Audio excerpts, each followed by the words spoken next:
It's a fortress that's now proved, well, all too penetrable. Supporters of Moqtada al-Sadr storming Baghdad's U.S.-built Green Zone to demand that the government break with vested interests and militias that are crippling the country with political gridlock and that have enabled ISIS to hold vast swathes of territory. A turning point that'll save or doom the Iraqi state. The protest leader was in his day a formidable militia leader himself and still holds sway over Sadr City, a sprawling neighborhood of the Iraqi capital that bears his forefather's name. We'll ask if the Shia cleric has changed his stripes. More broadly, 13 years after the overthrow of Saddam Hussein by a U.S.-led coalition, how does Iraq hold it together between Shias, Sunnis, and Kurds? And what role for outside players that range from the United States to Iran? Today in the WENTE debate, we're looking at Iraq's broken politics. With us from Baghdad, he's an Iraqi member of parliament, Dia al-Asadi, leader of Moqtada al-Sadr's al-Arar parliamentary bloc. Many thanks for being with us. Thank you very much. From London, Louis Al-Khatib, fellow at Columbia University. Thank you for joining our conversation. Thank you for hosting me. From Abu Dhabi, we welcome back Faisal Al-Yafai, chief columnist for UAE Daily The National. Nice to see you. Thank you. And Julien Théron, Middle East analyst at the prestigious French political science institute Sciences Po. The WENTE debate, where you can join the conversation on Facebook and Twitter. Our hashtag F2ForDebate. The Green Zone, 10 square kilometers protected by blast walls, the Tigris River. The Green Zone, which includes, by the way, the world's largest and most expensive U.S. embassy, taken over as guards watched impassively. Catherine Viette has more. A temporary truce as thousands of Iraqis vacated the Baghdad Green Zone after occupying the protected enclave over the weekend to demand an end to government corruption. On Saturday, angry demonstrators stormed Parliament. Chanting and waving Iraqi flags, they ransacked the room. They want reforms to a system where key positions are handed out through sectarian and political quotas and a government of technocrats installed to run things more efficiently. While powerful ministers keen to keep their influence have resisted change, some among Iraq's political elite have urged negotiations to continue. If we reach a deadlock in doing reforms, then all options in this regard are open, as long as such options will help end the crisis and serve Iraq. For protesters, though, talk is cheap. If our demands are not met, then we would use all legitimate means. That begins with storming the headquarters of the 3 executive branches, or civil disobedience and going on strike. While inside the Green Zone, many protesters took full advantage of the moment to experience a district that's been off limits to them for 13 years. With its flowing fountains and well-manicured public spaces, it stands in sharp contrast to the rest of the city's crumbling infrastructure, where residents have been enduring power cuts and water shortages. The demonstrations are a culmination of months of protests by supporters of Shiite cleric Moqtada al-Sadr. They vowed to resume after an annual Shiite pilgrimage this week, and demonstrators say they'll return to the Green Zone if their demands aren't met. Let me begin with you, Dia al-Asadi. You heard in that report the protesters saying they're going to return to the Green Zone once that pilgrimage is over. Do you agree with that lady protester there? And we heard in the report saying that they'll storm the main institutions of government and take them over? Yeah, to start with, there is a point that needs to be clarified here. Your report mentioned that the followers of Moqtada al-Sadr stormed the parliament and the heavily fortified Green Zone. Actually, those who stormed the building and the place are not just the followers of Moqtada al-Sadr. They are from different Iraqi walks.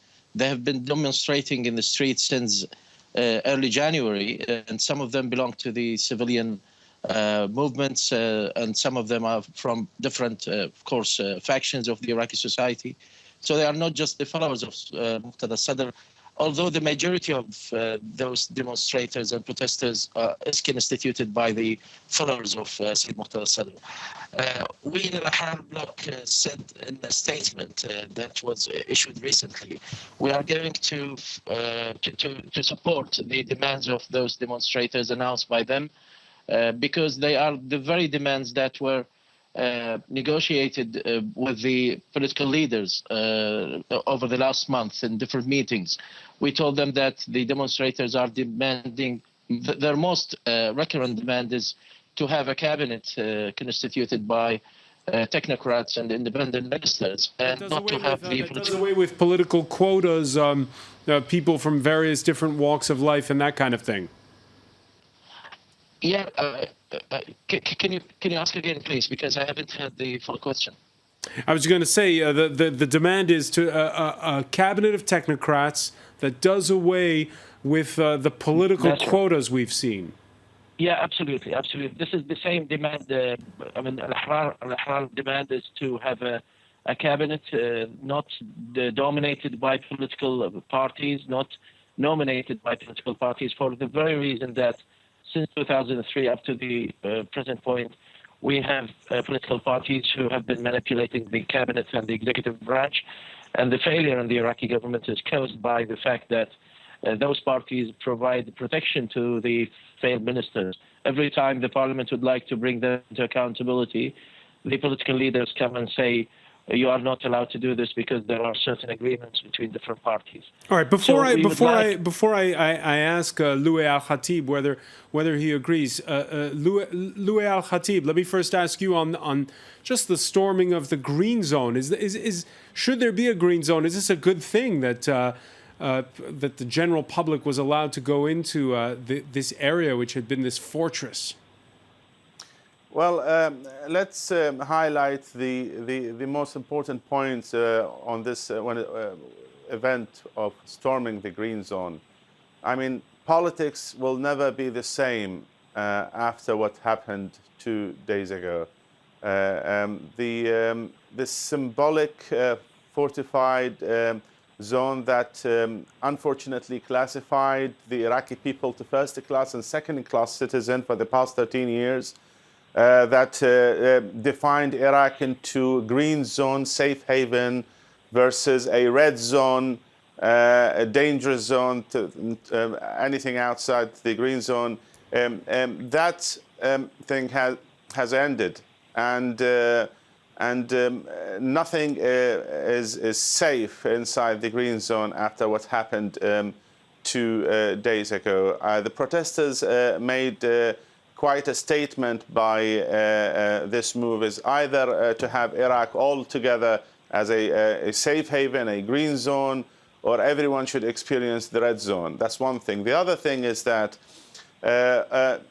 although the protesters include a diverse representation from all walks and all Iraqis, basically from across the country, but the main trends of the key trends of that masses are mobilized by Moqtada al-Sadr himself. He was the only one who managed to mobilize the masses over the past few months.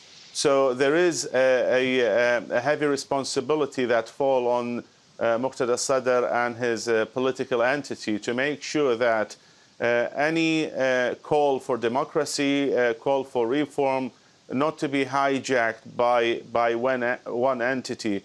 And what really helped the Sadrists to make this move forward is because their concentration is very much exists in the capital of Iraq, in Baghdad. So it's a good thing. So it's a good thing. This call that was echoed by Dia al-Asadi for a government of so-called technocrats doing away with the political quotas we've seen over the years. Yeah, I mean, at the end of the day, we have to be very careful when we define what's technocrat. The past administrations have witnessed so many technocrats. The question is like how competent those technocrats, how efficient these administrations, for the past 13 years, the Iraqi, because of the political quota, because of the politicization of institution, Iraq wasted around $700 billion of revenues, of mostly petrodollar revenues, and amplified the employment on the public sector to 7 million Iraqis with superfluous positions. Iraq witnessed very little or nothing materialized out of that cash flow when it comes to services, when it comes to the basic development that this country deserves. One of the major calls is not about just technocrats. All these technocrat governments are means to objective. We need to have a successful state, not a failed state. All right, we're going to talk about that objective. Jean-Marc Moujon of the French news agency AFP tweeted a picture during the occupation of the Green Zone. You may have seen that segment in our report, where across from the parade grounds of the presidential stand, yes, introducing, perhaps you can see it, the Fall of Saddam statue dive, which mimics the one that was taken down in 2003 as those kids are splashing about. Faisal Al-Yafai, what was your reaction when you heard that the Green Zone had been overrun? Well, I wouldn't call it an occupation. I think I would second Louay's view that it has been occupied as a green zone for the last 13 years. I think it was very moving, actually, to see Iraqis in Festival Square, in the center of the Green Zone, after 13 years, unable to set foot in the heart of their own capital. They are finally allowed to set foot in. So I wouldn't say that it was an occupation these past couple of days. I say it was an occupation the last 13 years. More than that, though, I think what's happening is, as Louay has suggested, there is a shift in feeling in the country, and this has been going on for the last perhaps year and a half with various protests around the country, trying to explain to the government in Baghdad that they do not feel that the parliament and the prime minister are working. Haider al-Abadi was put in his position over the wishes of Nouri al-Maliki, who had presided over this sectarian state, the sectarian state which, as Louay pointed out, is responsible for maybe $500 billion in waste, perhaps even more by some estimates. It is this sectarian system that is at the root of the problem. And while you might look on the protesters and say, well, they shouldn't have stormed into the Green Zone, they shouldn't have stormed into the parliament, at the end of the day, what they are seeking to do is to try and remove the corruption that affects their everyday life. And the only way to do that is through the political process and through the explanation to the parliamentarians that this is a serious moment in Iraq's recent history. All right, reaction coming in on Twitter on the hashtag F24debate. The Green Zone in Iraq physically and metaphorically separates Baghdad's parliament from its people. Makes sense why it was the target of protests, Julien Théron. Yes, we assist actually to a kind of outbreak of the Arab Spring. It's a kind of very small movement. It's an Arab Spring? It's not an Arab Spring, it's an outbreak of it. It's an element of the Arab Spring. People who want actually good governance. That was the case in Tunisia, that was the case in Egypt and in Syria as well. What do they want? We hear the term technocratic. What we have to understand in that term is the fact that it is a non-secular and non-corrupted regime that they want. And they think that the sectarian regime is going on with corruption. And Haider al-Abadi, the Prime Minister of Iraq, was supposed to establish a technocratic government, and he actually proposed it not very long time ago. Under the pressure of already Moqtada al-Sadr during a demonstration, he called for to fulfill the wishes of the people. So what we see is a kind of small element, but that participates to the Arab Spring, even though, of course, there is huge political implication for that. So are Moqtada al-Sadr's supporters doing the right thing then? Well, yes and no. Yes, because what they do is actually legitimate. They were told that they were gonna have a very efficient governance and so on, and they didn't have it, so why not? the very symbol of a separate zone for the power, which already existed under Saddam Hussein and was prolongated by the US, is a symbol of non-democracy. Like if it's a real democratic regime, you don't rule behind great walls. So it's kind of legitimate what they do. But of course, it goes on inside the game of the inter-Shia political life, which is central in Iraqi politics. I was going to say, Dia al-Assadi, cynics argue that at the end of the day, this isn't about doing away with sectarian labels and getting down to governing. It's jockeying for position among rival Shia factions. Your reaction to that? No, at all. Actually, it is not just a revolt against corruption. If we take this process logically, people believe that this government is dysfunctional, and the former governments were also dysfunctional. And they were dysfunctional not because some of the ministers were incapable or unable to deliver the expected work from them or the expected performance. They were incapable because the quota system protected all the corrupted transactions inside the ministries. Each minister, when he's nominated by, when he or she was nominated by their party, it tries to monopolize all the institution, all the ministry, employ all members as much as he could from the followers of the party. So it is a sort of patronage that they were creating. What Sayyid Moqtada al-Sadr is calling for, and what people are calling for now, is to put an end for this quota system in order to get rid of the residue of the former process that started from 2003. What they want is to establish a newly or in a process of a newly established institutions that are not dominated by political parties or political leaders. So it is an attempt to tell the political parties to go back to the parliament and practice their duties to oversee the political process, try to bring those people into accountability, those corrupted people who were accused since 2005 or 6, and nobody was capable of bringing them to court. This is the core of the whole movement. And if there are other demands, they come next. This is the priority of the demonstrators, actually. Let me bring in on this point, Louis Al-Khatib. Is it mission impossible to change the system as it's been set up under the U.S. occupation?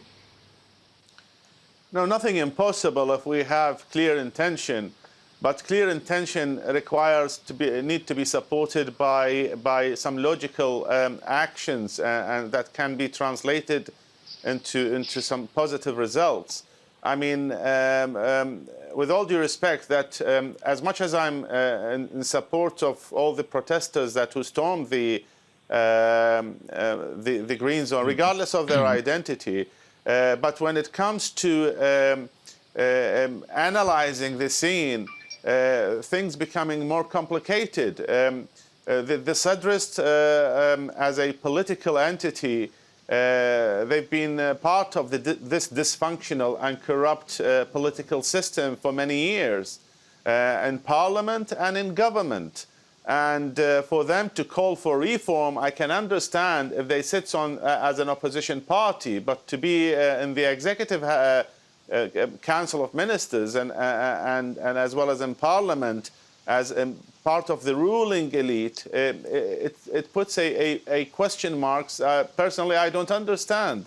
The other thing is that we have to analyze the history of all the practices, especially over the past few weeks.